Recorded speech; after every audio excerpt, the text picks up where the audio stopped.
打下科尔尼。那么你呢？我们为什么要出去白白？我不同意。可我们实在不能。通胀有力，更胜以前。短期之内或许能提升。这东西了。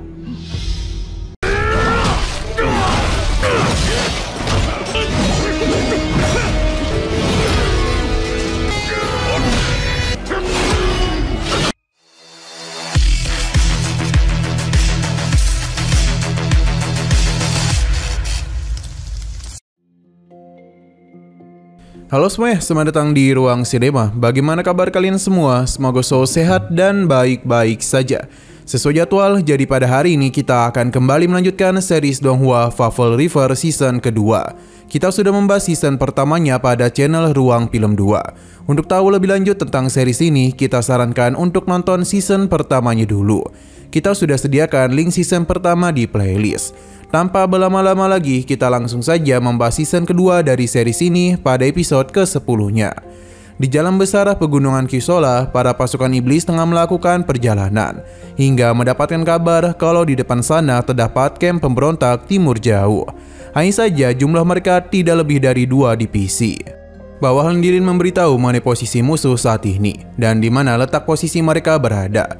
Dilin berpikir kalau semua ini pasti disengaja oleh mereka, karena jika terus maju, maka pasukan pemberontak akan melakukan penyerangan dari arah belakang dan depan. Untung saja mereka memilih jalan memutar, karena jika tidak, mereka itu tidak akan tahu ada pasukan yang menunggu di sini.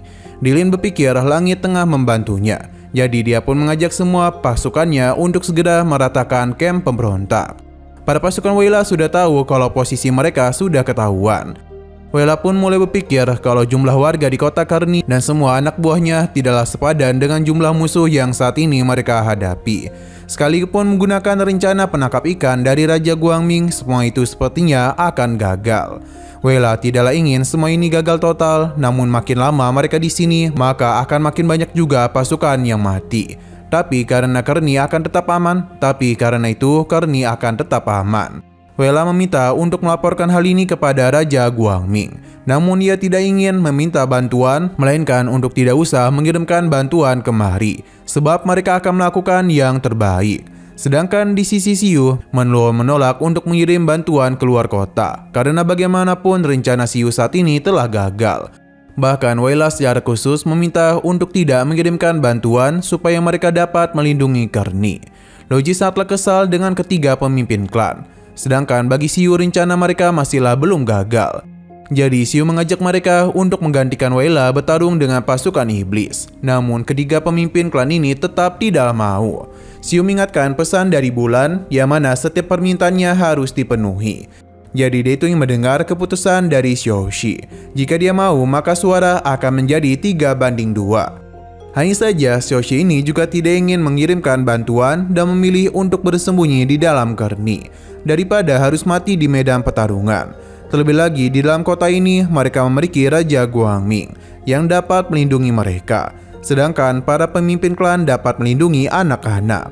Bai pun sangat kesal dengan semua yang mereka katakan, karena ketiga pemimpin klan itu sangatlah pengecut.打下科尔尼。那么你呢？我们为什么要出去白白？我不同意。可我们实在不能。 Namun Xiu tidaklah mempermasalahkan hal itu.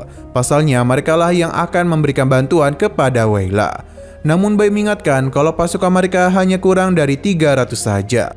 Meskipun ditambah pasukan bulan yang akan segera kembali ke kota, mereka hanya sekitar 20.000 saja. Jauh berbanding terbalik dengan pasukan Ludi. Namun tujuan Xiu bukan hanya mengalahkan Weyla saja. Pasalnya setelah mereka menaklukkan Karni, bagi para warga timur itu merupakan suntikan semangat. Tapi sayang sekali semangat itu telah pudar. Jadi Xiu harus menyuntikkan semangat itu lagi dengan cara mengalahkan Ludi. Bai takut kalau semua itu tidaklah cukup. Tapi Xiu ingat kalau pasukan yang bersama Weyla adalah prajurit paling elit yang mereka miliki. Jadi bisa dikatakan mereka memiliki peluang sebesar 50%. Lebih tinggi dari penyerangan Karni yang hanya 10% saja. Tapi Xiu yang melihat lukisan dari gurunya menyadari kalau gurunya telah kembali. Ia pun bergegas untuk menemuinya. Dan untung saja Zhou Jianming ada di sana. Ia memberikan telur kepada Xiu karena bagaimanapun ia masihlah menganggapnya seperti anak kecil. Di sini Xiu mengajaknya untuk ikut pergi bersamanya. Tapi Zhou Jiangming menyadari kalau muridnya itu mengalami luka dalam yang cukup parah.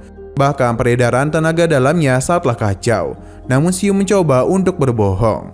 Untung saja Zhou Jiangming ada di sini, jadi dia langsung saja memperbaiki tenaga Xiu yang sempat tersumbat. Baginya tenaga dalam Xiu jauh lebih kuat daripada harus menggunakan daya sumbernya. Dalam jangka pendek hal itu memang dapat naik banyak. Tapi jika Xiu terus melakukan hal itu, maka tenaganya juga akan cepat habis. Zhou Jiangming yakin ada sesuatu yang telah dimakan oleh muridnya. Yang mana Xiu ingat itu adalah obat pemberian dari Budan. Xiu tidak membahas hal itu dulu dan segera mengajak gurunya pergi. 没好利索吧？通畅有力，更胜以前。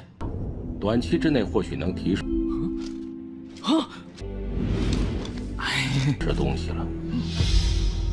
Scene berpindah di garis depan di mana pasukan Weyla terus berhadapan dengan para pasukan iblis, yang mana dari segi jumlah tentu saja mereka jauh lebih banyak. Meskipun begitu, Weyla tidak niatan untuk mundur. Ia memberikan dorongan semangat kepada seluruh pasukannya dan memberikan penghormatan kepada Raja Guangming. Berkat dorongan semangat dari Weyla, para pasukan iblis yang maju pun kini menjadi ketakutan dan memilih untuk mundur. Melihat hal itu membuat Dilin kesal. Dia meminta untuk menggunakan 3 divisi lagi demi bisa menghancurkan kelompok Weyla. Bahkan dia berjanji jika pasukannya tidak kunjung mengambil alih pegunungan itu, maka dia sendirilah yang akan menghukum mereka. Berdasarkan perintah dari Dilin, penyerangan langsung saja dilakukan. Sedangkan pasukan Xiu dapat melihat dengan jelas pertarungan yang terjadi di sana. Namun mereka masihlah belum bertindak, pasalnya Xiu tengah menunggu kekuatan utama klan iblis. Zhou Jiangming merasa jika mereka kalah pada hari ini, maka pasukan elit dari timur jauh akan habis tak tersisa. Namun jika mereka menang, klan iblis akan menganggap para prajurit sukarela adalah sebuah ancaman besar. Maka pada saat itu timur jauh tidak akan mampu menanggung beban tersebut. Xiu paham, tapi apapun yang terjadi mereka harus mengalahkan Dilin agar dapat membuat klan melihat kekuatan dan pentingnya timur jauh. Jadi Xiu yakin kedepannya keluarga Jichuan akan mengirimkan bantuan kemari. Tapi Zhou Jiangming bertanya bagaimana jika Jichuan tidak mengirimkan bantuan. Xiu tetap yakin apapun yang terjadi mereka akan mengirimkan bantuan kemari. Kembali kepada Weyla yang dapat melihat dengan jelas kalau serangan balasan dari pasukan iblis kembali berdatangan. Ia meminta pasukannya untuk bersiap karena Weyla akan memimpin penyerangan. Ini tentu membuat bawahannya terkejut. Batalion ketiga akan ikut bersama Weyla, sedangkan batalion kedua akan menyiapkan serangan bebatuan. Weyla akan mencari cara untuk menarik musuh ke sisi lain. Dan begitu pasukan yang tersisa dapat dengan mudah mengatasi penyerangan. Apapun yang terjadi, Weyla meminta untuk tidak mempedulikan dirinya, karena mereka harus terus melemparkan batu. Weyla dengan gagah berani mengajak seluruh pasukannya untuk segera melakukan penyerangan. Pertarungan pun langsung saja terjadi antara pasukan Weyla dan pasukan iblis. Dalam pertarungan itu, lagi dan lagi jumlah pasukan iblis sangatlah banyak, yang mengakibatkan pasukan Weyla kesulitan untuk melakukan penyerangan balik. Bahkan meskipun Weyla sangat kuat, tetap saja berhadapan dengan banyak orang sekaligus bukanlah perkara yang mudah. Pasalnya dia harus menghindari serangan dari berbagai arah. Weyla sempat terluka, namun itu masihlah belum dapat untuk menumbangkannya. Jadi penyerangan teruslah dia lakukan. Namun tetap saja Weyla telah terluka terlalu banyak, yang mengakibatkan dia sulit untuk bergerak. Weyla hanya dapat melihat para pasukannya yang terus berjuang sampai titik darah penghabisan. Bahkan dia itu telah kehilangan tangan kanannya. Dengan posisi yang tak unggul, divisi kedua pun mulai melemparkan serangan batu untuk mengusir pasukan iblis.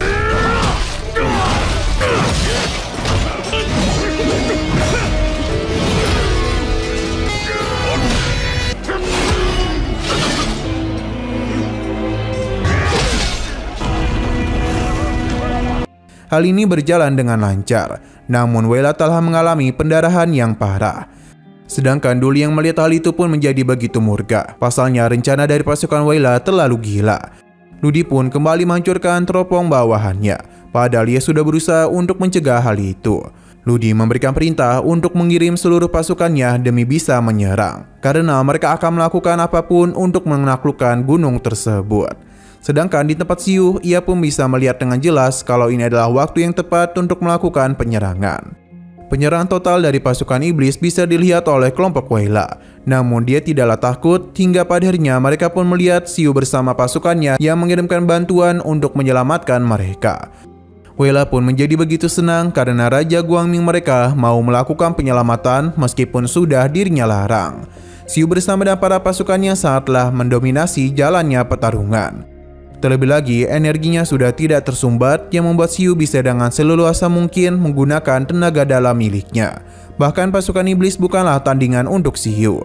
Selain itu, guru Xiu juga mulai memberikan bantuan dan meskipun hanya menggunakan sebatang kayu saja, ia sudah sangat mudah mengalahkan begitu banyak pasukan iblis hanya dalam satu kali serangan saja. Melihat hal itu membuat bawahan Dilin menjadi sangat panik. Pasalnya mereka kemungkinan akan kalah, jadi Dilin harus dilindungi. Melihat hal itu membuat bawahan Ludi menjadi sangat panik, pasalnya mereka kemungkinan akan kalah, jadi Ludi harus dilindungi. Namun Ludi menyadarkannya karena bagaimanapun seluruh pasukan tengah berada di gunung. Menyadari hal itu, trompet mundur pun mulai dibunyikan, di mana seluruh pasukan sebisa mungkin untuk mundur. Sedangkan Weyla dengan sisa-sisa tenaganya meminta seluruh pasukannya untuk melihat kalau saat ini Raja Guangming tengah bertaruh nyawa hanya untuk melindungi mereka dari para pasukan iblis. Jadi tentu saja mereka tidaklah boleh berdiam diri. Weyla pun memberikan perintah untuk memberikan bantuan kepada Raja Guangming. Weyla sebenarnya telah terluka parah, namun dia tetap ikut maju demi bisa memberikan bantuan.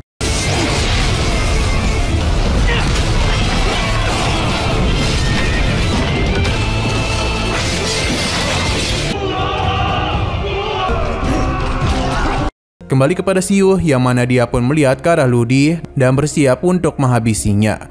Namun para pasukan iblis tidak akan membiarkan hal itu terjadi. Dengan jumlah pasukan iblis banyak ini, mereka seakan-akan tidak ada habisnya. Bahkan sesaat kemudian, Bai menyadari kalau mereka akan terkepung. Untuk Xiu sendiri tidaklah dapat pergi kemanapun karena saat ini dirinya harus berhadapan dengan para pasukan iblis.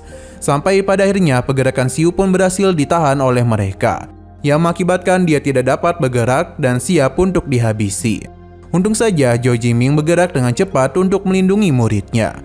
Kali ini dirinya lah yang akan melakukan pergerakan. Serangan telah kembali Zhou Jiming lakukan. Dengan hanya sebatang kayu yang dia miliki, mengakibatkan dampak serangan yang begitu besar dan juga mengakibatkan ledakan energi yang terus terjadi di mana-mana. Hal itu pun membuat pasukan iblis tidak dapat pergi dan harus terkena serangan tersebut. Ludi bisa melihat dengan jelas apa yang terjadi di depan sana. Hingga padarnya dia pun kembali melihat sosok Zhou Jiaming. Ludi pun seketika saja ketakutan dan dia pun meminta pasukannya untuk mundur dan pergi meninggalkan tempat ini. Sedangkan Xiu bersama yang lainnya harus mengatasi pasukan yang tersisa. Terlebih lagi kondisi dari Weyla yang harus terluka sangat parah. Xiu pun mencoba untuk memberikan pertolongan kepadanya. Namun Weyla sudah dalam kondisi yang buruk. Tidaklah sempat bagi Xiu untuk memberikan pertolongan kepadanya. Di napas terakhirnya, Weyla meminta maaf karena telah gagal. Namun ia sedikit senang karena mendengar kalau rencana ikan dari tuannya berhasil dilakukan. Weyla pun harus menghembuskan napas terakhirnya dalam peperangan kali ini. Yang mana Xiu bersama yang lainnya pun menjadi sangat sedih.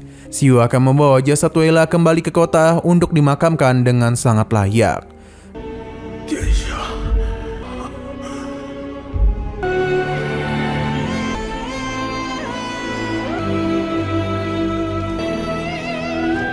Nah, sayang sekali lagi seru-serunya, episodenya pun harus bersambung dulu.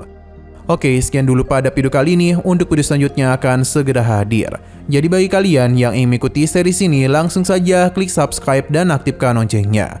Terima kasih yang sudah menonton video sampai habis.